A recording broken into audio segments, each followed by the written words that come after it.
একটা বিরাট থ্রেট। যে নেস্টিং বার্ডের ফটোগ্রাফিটা আমরা সবাই মিলে সবাইকে ডিসকারেজ করছি আমরা। নেস্টিং বার্ডের ফটোগ্রাফিতে যেটা হচ্ছে, নেস্ট ডিস্টার্বড হচ্ছে। যেটা অনেক সময় দেখা যাচ্ছে যে কোনো জায়গায় কোনো পাখি কোনো গাছের মধ্যে নেস্ট করেছে, সেখানে বাচ্চা হয়েছে। সেই ছবি তুলতে ফটোগ্রাফাররা যাচ্ছেন। তারা গিয়ে দেখছেন কিছু ডালপালা সেইখানে কিছু জায়গায় ডিস্টার্ব করছে তাদের ছবি। এরকম প্রচুর, প্রচুর, প্রচুর ঘটনা ঘটছে। তারা ডালপালাকে পালা কেটে দিচ্ছেন। কারণ একটা পাখি তো তার বাচ্চাদের ছেড়ে সেখানে অ্যাবান্ডন করে যেতে পারবে না তার নেস্ট। সেই অ্যাডভান্টেজটা নিয়ে প্রচুর মানুষ দেখা যাচ্ছে যে সেই সমস্ত জায়গায় ডালপালা পরিষ্কার করে দিয়ে তাদের ছবি পরিষ্কার যাতে ওঠে সেই আনএথিক্যাল প্র্যাকটিস করছে।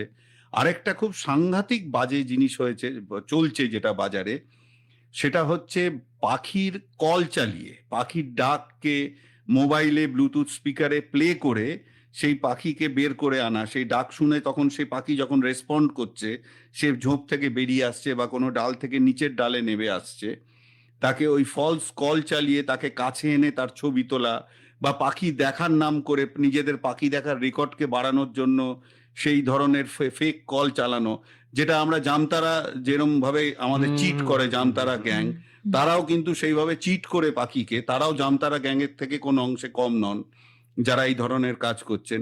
তো এই সমস্ত এটাও একটা সাংঘাতিক একটা আনএথিক্যাল প্র্যাকটিস বলে আমি মনে করি। ব্যবস্থা নেওয়া চলছে, ব্যবস্থা নেওয়া শুরু হচ্ছে।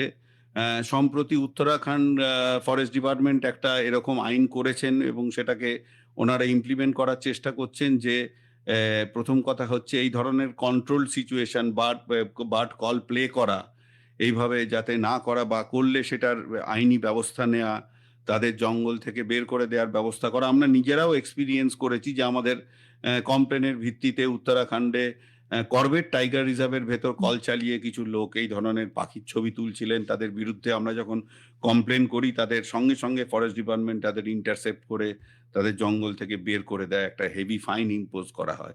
সুতরাং এটা হচ্ছে, মানে একটু চেঞ্জ হবে, হয়তো সময় লাগবে, কিন্তু হবে।